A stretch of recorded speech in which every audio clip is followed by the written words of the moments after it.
All right. In my last video, I tried to make clarifications about kidney stone, kidney cysts, kidney infection, and kidney issues and kidney problems. So in case you missed that video, you need to watch it because this video is actually going to be a continuation of that video.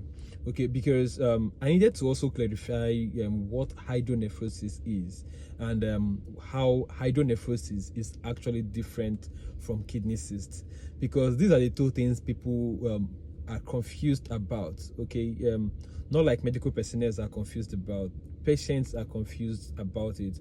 When you tell them that you have kidney cyst or you have hydronephrosis, they may not really be able to picture what the difference can actually mean to them.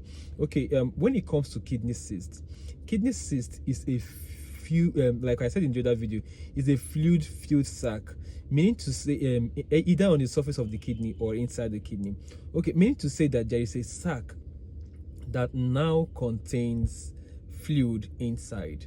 Okay, so it could actually be a single cyst, a single fluid-filled sac, or it can also be a multiple fluid-filled sac.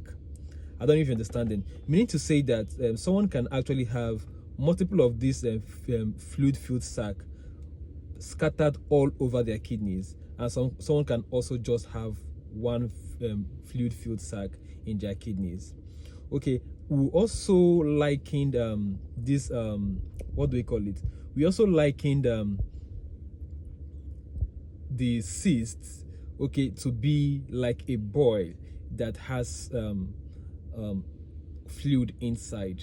Okay, you know when someone has these bonds, maybe iron bonds, it's called that place will become swollen. Okay, that place will become swollen with something like water inside, that when you now puncture it, that water will come out. That is exactly how cyst looks like. Okay, so most of the time cyst could actually be hereditary condition, or maybe other conditions can also attribute to it, but most of the times the cause is usually not definite. All right, so now we now have hydronephrosis. On the other hand, hydronephrosis is fluid retained inside the kidney. You know that our body actually produces urine, and this urine is supposed to be flushed out of the kidney. I don't know what you understand. It's supposed to move out of the kidney through you as urine. You now go out and pee this urine. So in hydronephrosis, this urine is not being flushed out. Something can actually be blocking this urine, but what I'm just trying to say that the urine will not be retained in the kidney. All right, the urine will be retained in the kidney and making the kidney to become swollen, okay, causing a lot of issues. So the urine that is being produced by the kidney is actually not moving out from the kidney into the bladder where it's going to be urinated out. So that accumulation is what is known as hydronephrosis. So this could actually be caused by a blockage. That means there is something actually blocking the flow of urine from the kidneys. It could be kidney stone. So kidney stone can actually cause hydronephrosis.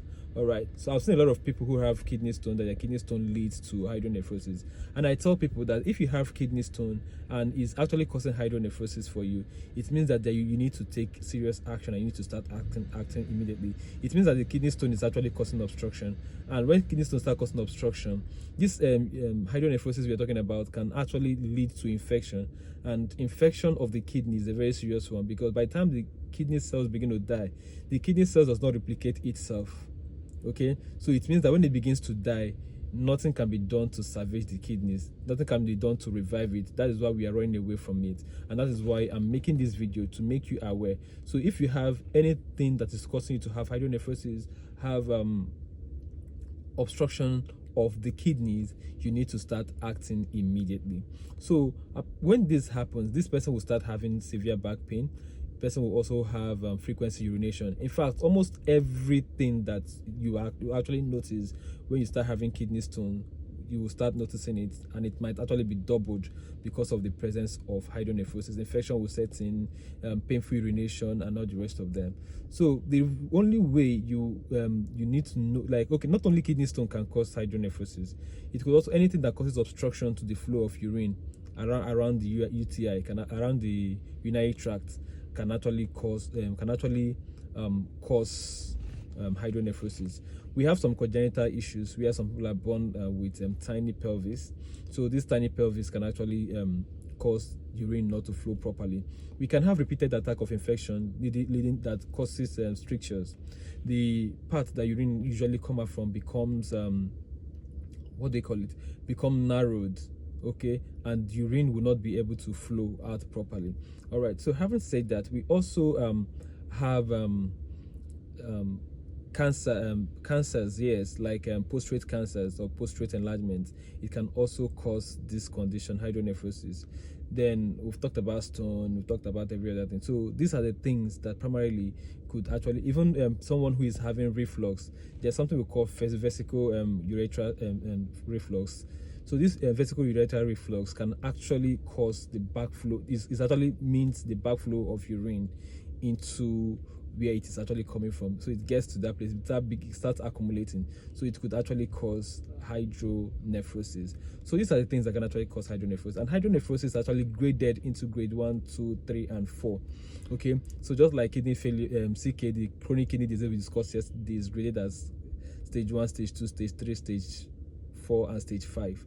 But hydronephrosis is graded as grade 1, grade 2, grade 3, and grade 4.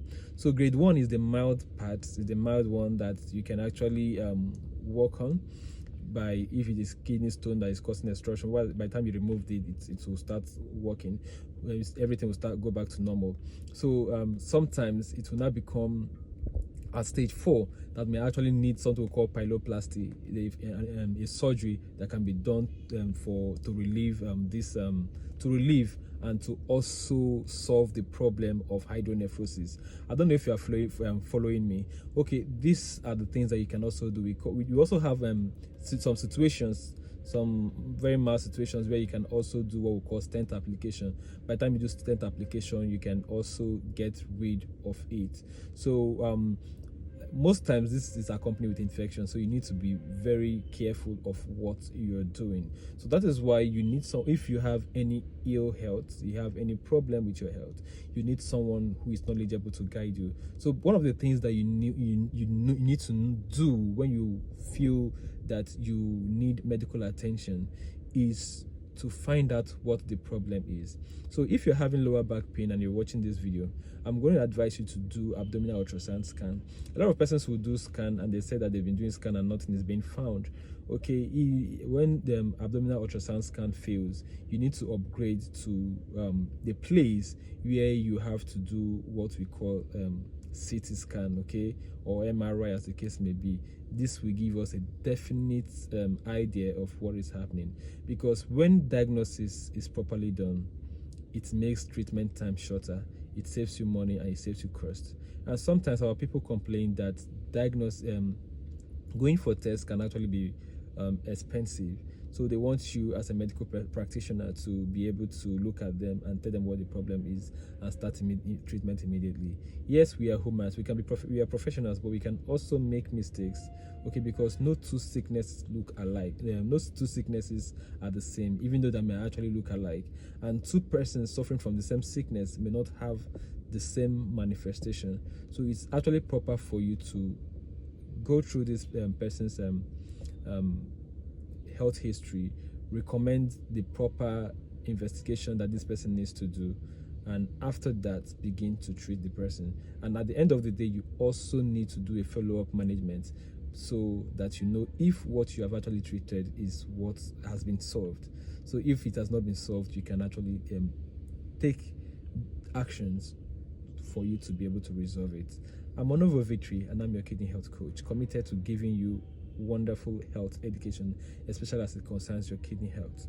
Okay, so if you're here and it's your first time, wherever you're watching us from TikTok, you can actually follow this page for more educating videos. Okay, you can also, if you're watching us on YouTube, you can also subscribe to this YouTube channel. If you're watching us on Facebook, you can also follow our page so you get videos like this. Okay, like I said, I'm Honorable Victory and I'm your kidney health coach. Thanks for watching. Please do well to share.